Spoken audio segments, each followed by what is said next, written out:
இந்த நாள்ல கர்த்தருடைய வார்த்தையாக நாம எதை பார்க்க போறோம் அப்படின்னு கேட்டா, தொடர்ச்சியா நம்ம ஜெபத்தை பார்த்துக்கிட்டே இருக்கிறோம். எத்தனை விதமான ஜெபம் பாருங்க பைபிள்ல. எவ்வளவு டைப்ஸ் ஆஃப் பிரேயர், எவ்வளவு பிரேயர், பண்ணக்கூட ஜெபம், பண்ணக்கூடாத ஜெபம், எவ்வளவு காரியங்களை நம்ம பார்த்துக்கிட்டே இருக்கிறோம். இவ்வளவு இந்த வேதத்துக்குள்ள இருக்கு. இன்னும் மகத்துவமான காரியங்கள்லாம் இருக்கு. இந்த வாரத்துல நாம இன்னைக்கு பார்க்க போற ஜெபம் யாருது அப்படின்னு கேட்டீங்கன்னு சொன்னா, எஸ்தரின் புஸ்தகம் 5ஆம் அதிகாரம் 3வது வசனம்.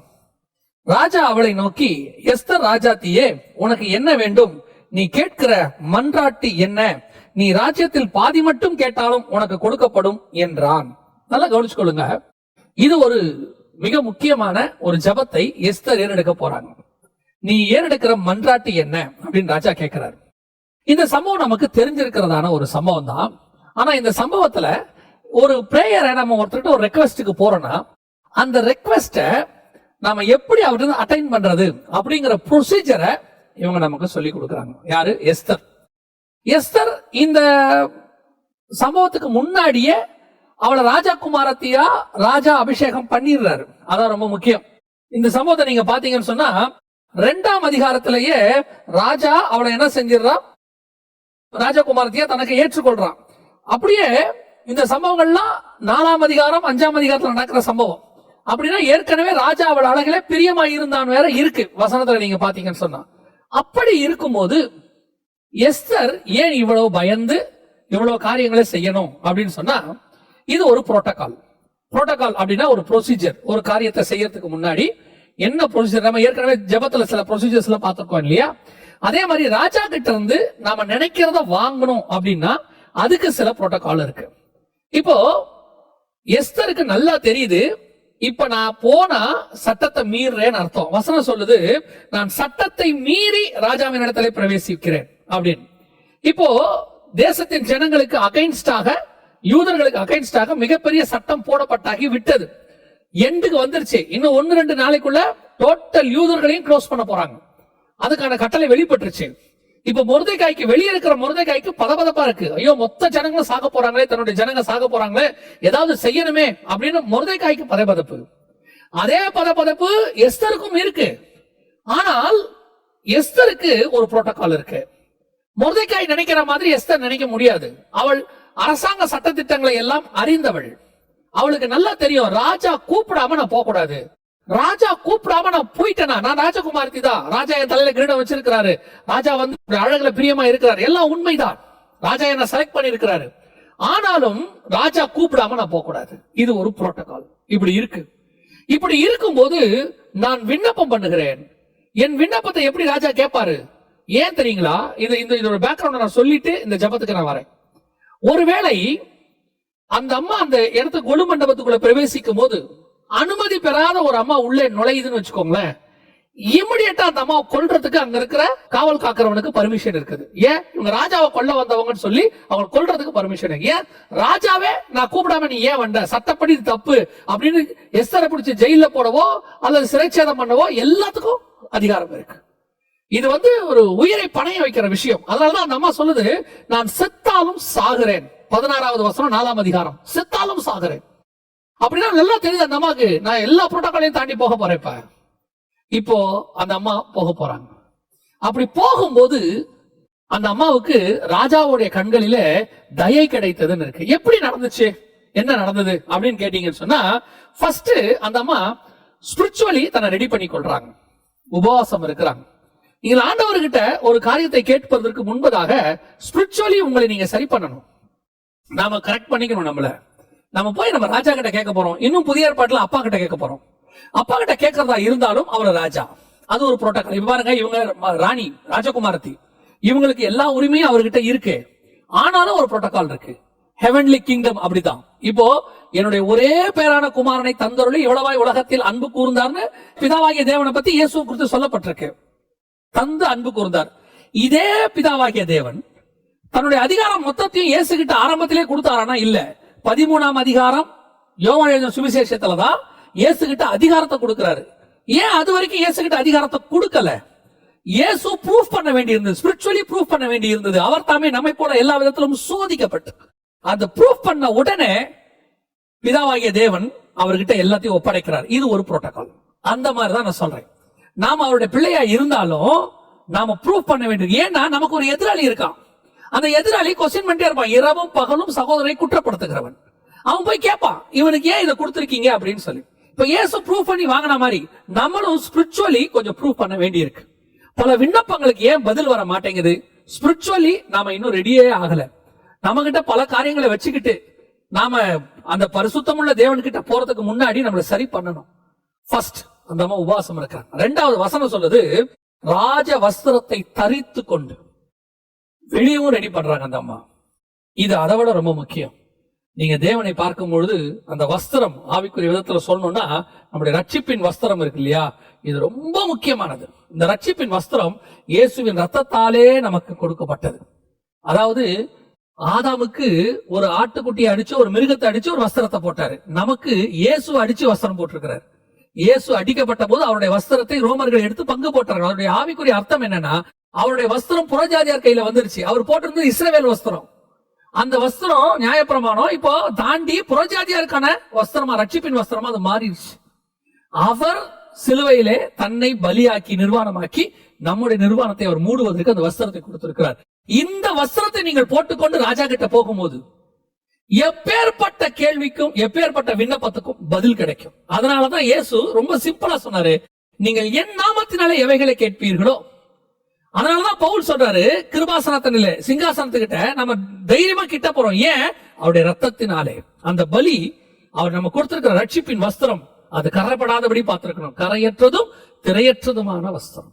இதை போட்டுக்கிட்டு நம்முடைய ரட்சிப்பினுடைய வாழ்க்கை கர்த்தருக்கு முன்பாக இருக்கும்போது இந்த மன்றாட்டு சக்சஸ்ஃபுல்லாக நடக்கும். இதான் கர்த்தர் எக்ஸ்பெக்ட் பண்ற ரெண்டாவது மிக முக்கியமான விஷயம். அந்த வஸ்திரத்தை, ராஜ வஸ்திரத்தை உடுத்தி கொண்டு அந்தமா போறாங்க. ஏன்? ராஜாவுக்கு இந்த வஸ்திரத்தை பார்த்தோன்னு பிடிக்கும். ராஜாவுக்கு எது பிடிக்கும்னு ராஜகுமாரத்துக்கு தெரியும். அதைத்தான் ஆண்டவர் நமக்கு சொல்லி கொடுக்கிறார். இந்த இயேசுவின் ரத்தம் என்கிற வஸ்திரம் இருக்குது, அதால் பெறப்பட்ட ரட்சிப்பின் வஸ்திரம் இருக்கு. இதை போட்டுக்கிட்டு போய் அங்க நிக்கும் போது எந்த கேள்விக்கும் பதில் கிடைக்கும். நீங்க என்ன கேட்டாலும் கிடைக்கும். அதான் ராஜா சொல்றாரு, என்னுடைய ராஜ்யத்தில் பாதிய கேட்டாலும் உனக்கு தரையா.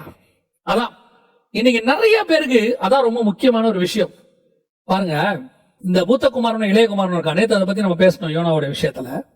அந்த இளையகுமாரன் இருந்த ஒரு நல்ல விஷயத்த நம்ம இதுல படிக்கணும், கத்துக்கணும்.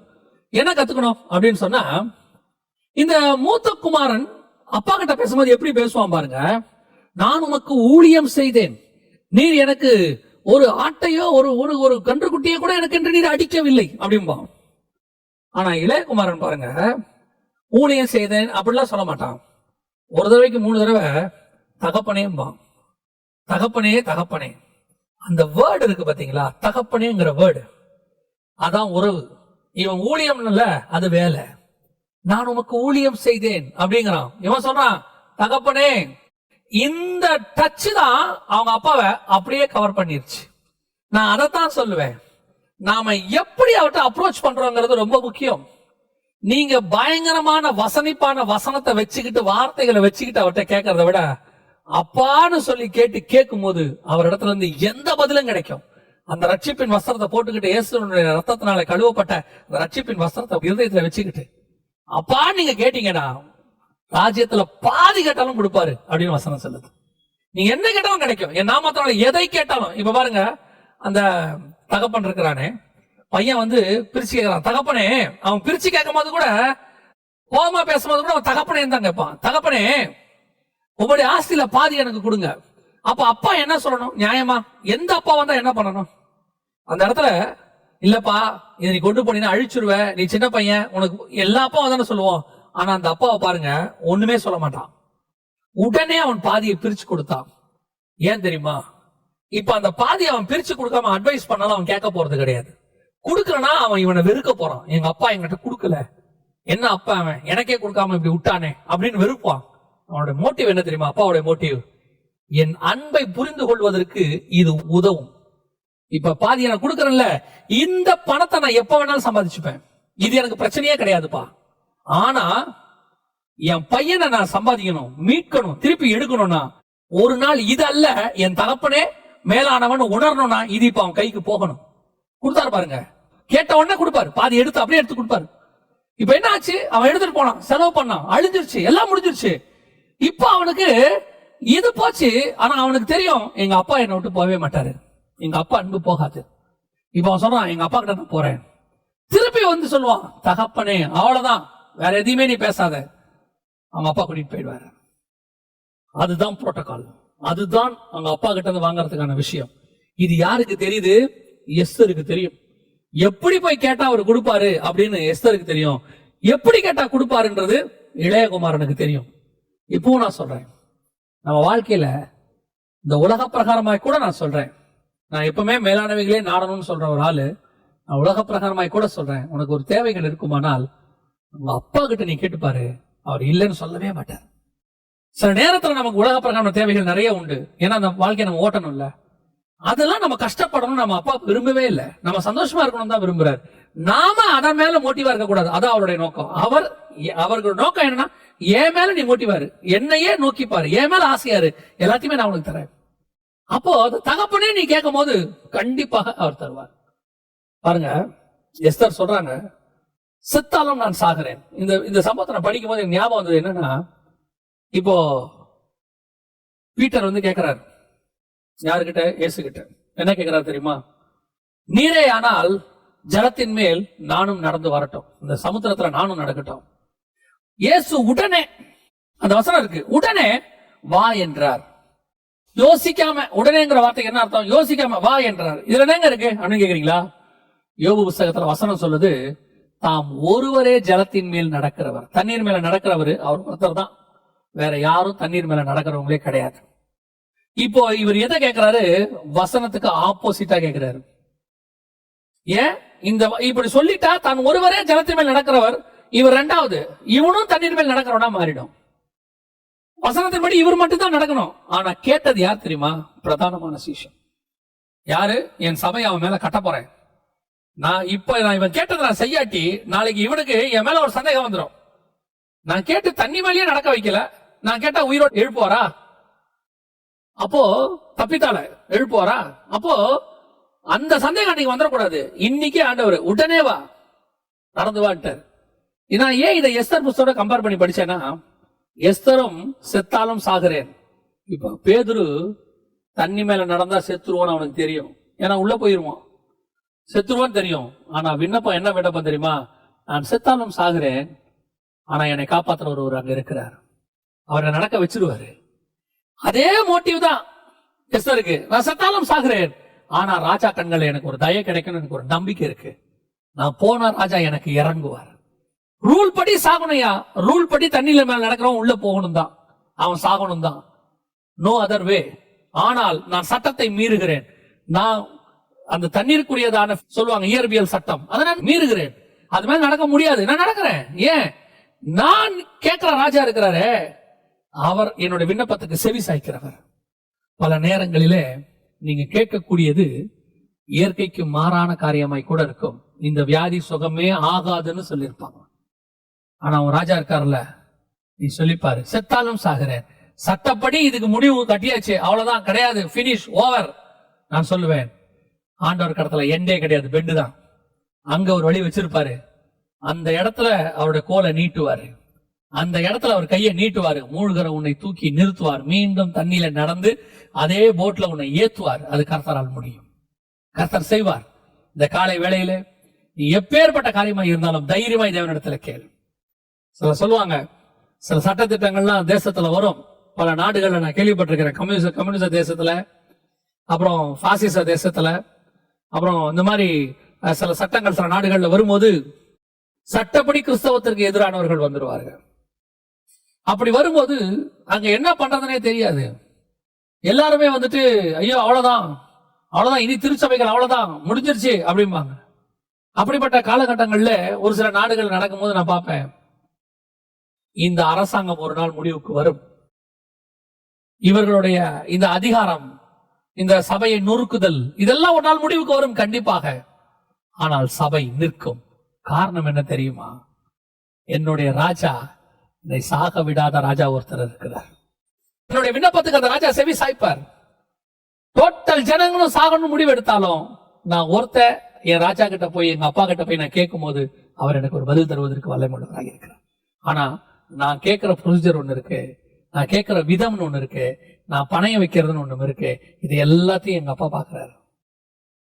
பார்க்கும் பொழுது நான் அந்த இளைய குமாரனை கூட சொல்லுவேன், அவன் உயிரை பணையம் வச்சுதான் அவங்க அப்பாவை பார்க்க வந்தான். ஏன் தெரியுங்களா? தன் தாயும் தகப்பனையும் இப்படி தூசிச்சு போய் விட்டுட்டு போய் சுத்த பிரிச்சுட்டு போன அந்த ஊதாரி மைந்தனை என்ன செய்யணும் அப்படின்னு கேட்டீங்கன்னா, நியாயப்பிரமாணத்தின்படி கல்லெறிந்து கொல்லணும்னு இருக்கு. இப்ப இவனுக்கு தெரியும் தானே, பிரமாணத்தின்படி திருப்பி வந்தா என்னை கல்லெறிஞ்சு கொண்டுடுவாங்க, அதுக்கும் வாய்ப்பு இருக்குது. ஆனா அவனுக்கு ஒரு நம்பிக்கை இருக்குது, நான் செத்தாலும் சாகுறேன், ஆனா எங்க அப்பா கிட்ட போய் நான் சாகுறேன். எங்க அப்பா என்னை எப்படியும் காப்பாற்ற வல்லமை உள்ளவராக இருக்கிறார், என்னை சாக கொடுக்க மாட்டாரு. As per rule, as per சட்டம் நான் சாகணும். பேதுருக்கும் அதுதான், ஆஸ் பர் சட்டம் தண்ணியில மூழ்கணும். ஆனால் எனக்கு முன்னாடி நிக்கிற ராஜா யாருன்னு நான் நம்பி இருக்கிறேன், அவர் என்ன சாகடிக்க மாட்டார். உங்களுக்கும் எனக்கும் அதுதான் இந்த காலை வேளையில கர்த்தர் கொடுக்கிற வாக்கு தத்தம். இந்த உலக பிரகாரமாக, மருத்துவ ரீதியாக, சட்டப்படி எது வேணாலும் இருக்கட்டும், உங்களுக்கு முடிவுன்னு சொல்லட்டும், உனக்கு அவ்வளவுதான் கிடைக்காது, வழக்கு உனக்கு எதிராக தான் முடியும்னு சொல்லட்டும், இல்ல உனக்கு வர வேண்டிய பணம் வராதுன்னு சொல்லட்டும், இல்ல உனக்கு வேலை கிடைக்காதுன்னு சொல்லட்டும், ஏன் இதுக்கு மேல உனக்கு கல்யாணம் ஆகாதுன்னு சொல்லட்டும். எஸ், இது உலக சட்டம் எல்லாம் அப்படித்தான் இருக்கும். ஆனால் என் தகப்பன் எனக்காக அந்த சட்டத்தை மீறி ஆசீர்வதிக்க வல்லமை உள்ளவராக இருக்கிறார். சட்டப்படி எஸ்தர் மரிக்க வேண்டியவள், ஆனால் அவருடைய கண்களிலே தயவு கிடைத்தது. சட்டப்படி பேதுரு தண்ணீரிலே மூழ்க வேண்டியவன், ஆனால் கர்த்தருடைய கண்களிலே அவனுக்கு தயவு கிடைத்தது. சட்டப்படி இளைய குமாரன் சாக வேண்டியவன், ஆனால் தகப்பன் அவனை அணைத்துக் கொண்டு வீட்டுக்குள்ளே கூட்டிட்டு போயிட்டான்.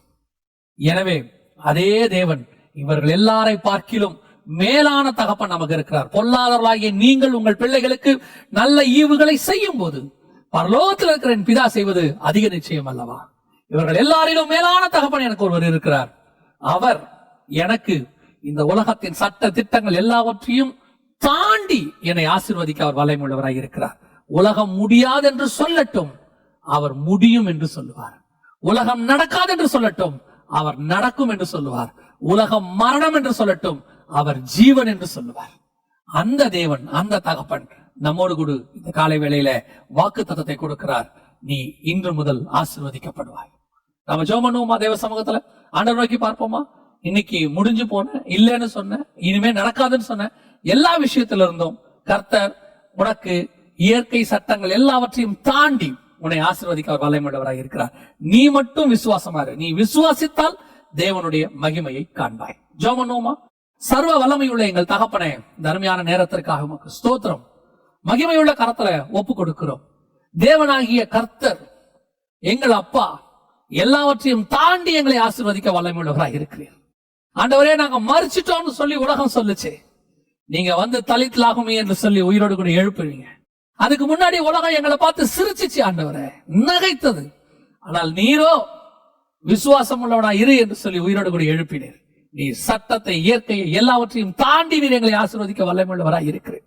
உலகம் எங்களுக்கு என்ன வேணா சொல்லட்டும், சட்டம் என்ன வேணா சொல்லட்டும், மருத்துவம் என்ன வேணா சொல்லட்டும், மனுஷர் என்ன வேணா சொல்லட்டும், நீங்க என்ன சொல்றீங்களோ அதான்ப்பா நடக்கும். நீங்க சொல்றீங்க பிழைத்திரு என்று சொல்லி. எல்லாரும் ரத்தத்தில் கிடக்கிறதை கண்டார்கள், எல்லாரும் செத்து போயிடும் நினைச்சாங்க. ஆனா நீர் எங்களை பார்த்து பிழைத்திரு என்று. ஆண்டவரே, நாங்கள் பிழைத்திருக்கிறோம். அதே தேவன் இன்னைக்கும் எங்களை பார்த்து ஒவ்வொருத்தரையும் சொல்றீர், இந்த காலை வேளையில ஆசீர்வதிக்கிறீங்கப்பா, நீ ஆசீர்வதிங்கப்பா, ஒவ்வொருத்தரையும் ஆசீர்வதிச்சிருங்கப்பா. எந்த பலகீனத்துல இருந்தாலும், எந்த வியாதியில இருந்தாலும், எந்த கட்டுகள்ல இருந்தாலும், எந்த போராட்டத்துல இருந்தாலும், முடியாதுன்னு சொல்லி இருந்தாலும் முடியும்னு சொல்ற ஆண்டவர் உங்க கூட இருக்கிறீங்க. நீங்க ஆசீர்வதிச்சிருங்கப்பா. நீங்க ஆசீர்வதிக்க போற தயவுக்காக உமக்கு ஸ்தோத்திரம். ஆண்டவரே, கண்ணீரோடு கூட முடியாது, இல்ல யாரும் இல்ல, அவ்வளவுதான், பினிஷ், என் வாழ்க்கை இந்த இடத்துல முடிஞ்சிருச்சு அப்படின்னு நினைக்கிற எத்தனையோ பேர் இருக்கிறாங்கப்பா. இன்னைக்கு காலையில நீங்க சொல்லுங்கப்பா, ஒரு வார்த்தை அவங்களுக்கு சொல்லுங்கப்பா, முடியும், என்னால் முடியும், என்னால் கூடாத காரியம் ஒன்றுமில்லை நீ சொல்லுகிறதுக்காக ஸ்தோத்திரம். நீர் ஆசீர்வதிக்கிறதுக்காக நன்றி. மகிமையுள்ள கரத்தலை தாழ்த்துகிறோம். எங்கள் ஆண்டவர் இயேசுவின் நாமத்தில் ஆசீர்வாதத்தை சுதந்திரத்துக் கொள்ளுகிறோம். எங்கள் ஜீவனுள்ள நல்ல பிதாவே.